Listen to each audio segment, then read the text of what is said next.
بسم الله الرحمن الرحيم.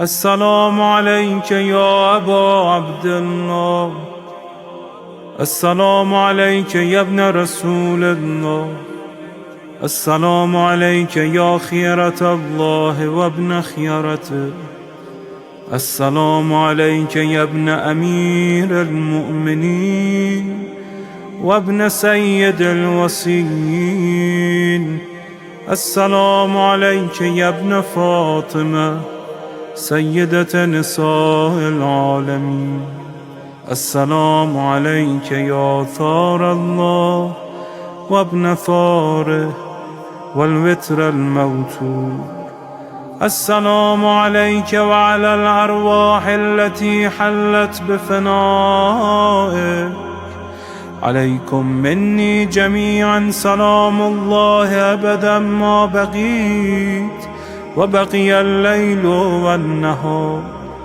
يا أبا عبد الله، لقد عظمت الرزية وجلت وعظمت المصيبة بك علينا وعلى جميع أهل الإسلام، وجلت وعظمت مصيبتك في السماوات على جميع أهل السماوات.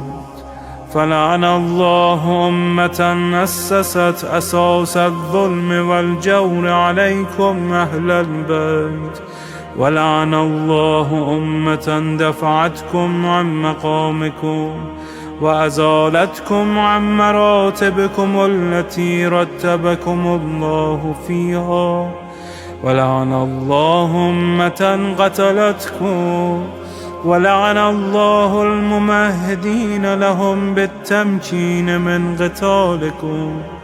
برئت إلى الله وإليكم منهم ومن أشياعهم وأتباعهم وأوليائهم. يا أبا عبد الله، إني سلم لمن سالمكم وحرب لمن حاربكم إلى يوم القيامة.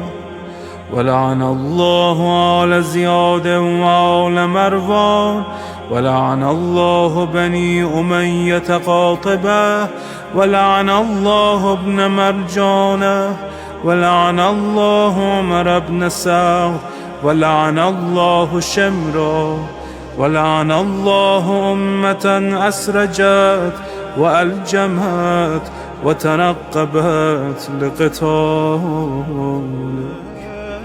بأبي أنت وأمي لقد عظم مصائبك، فأسأل الله الذي أكرم مقامك وأكرمني بك أن يرزقني طلب ثارك مع إمام منصور من أهل بيت محمد صلى الله عليه وآله. اللهم اجعلني عندك وجيها بالحسين عليه السلام في الدنيا والآخرة.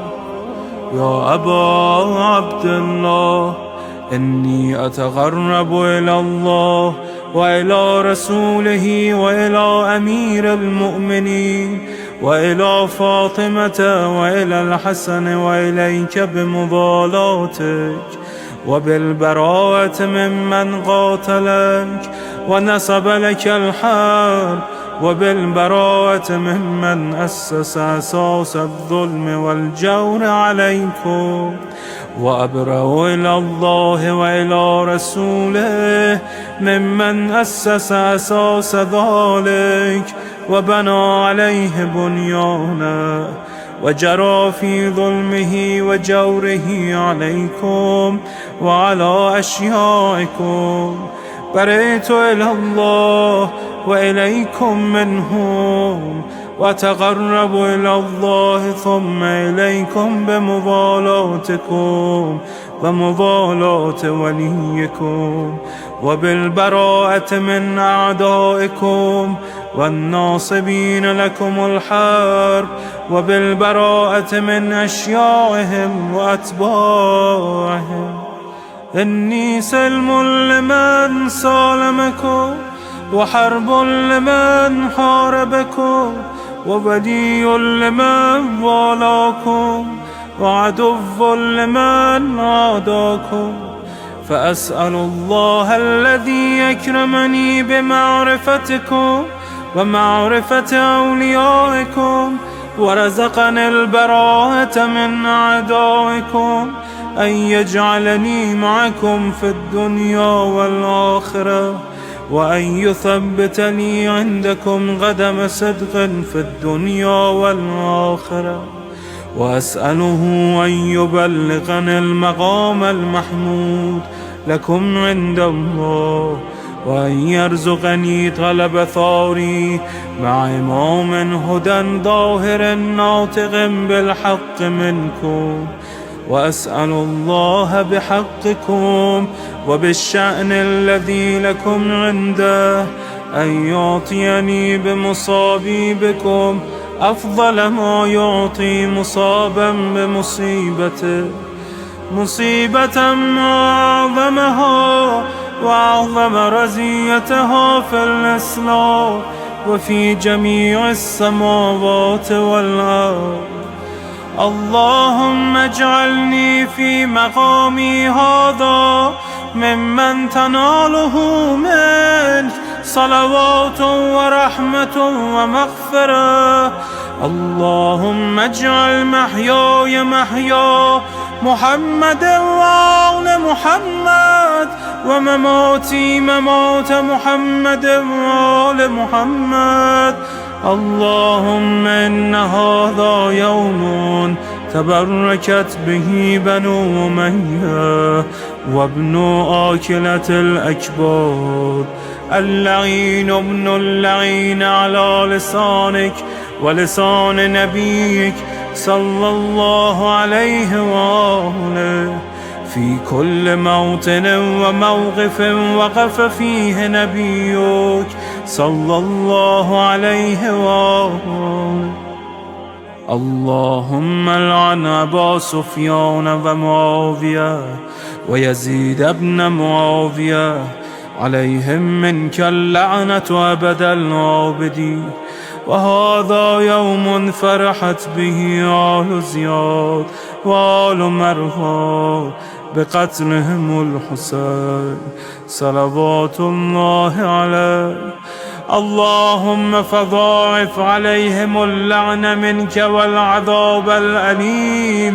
اللهم إني أتقرب إليك في هذا اليوم وفي موقفي هذا وأيام حياتي بالبراءة منهم واللعنة عليهم وبالموالاة لنبيك وآل نبيك عليه وعليهم السلام.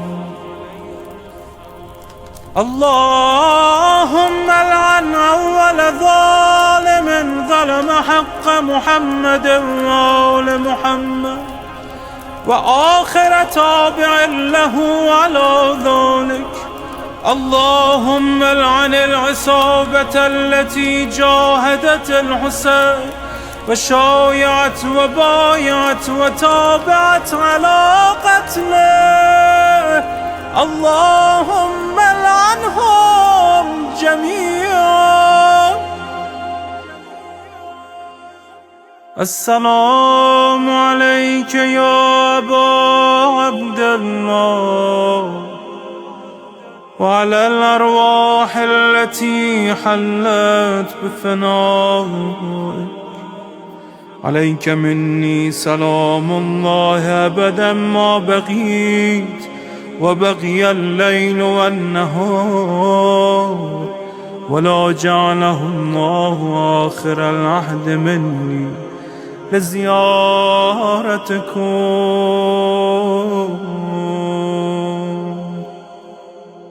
السلام على الحسين وعلى علي بن الحسين وعلى أولاد الحسين وعلى أصحاب الحسين.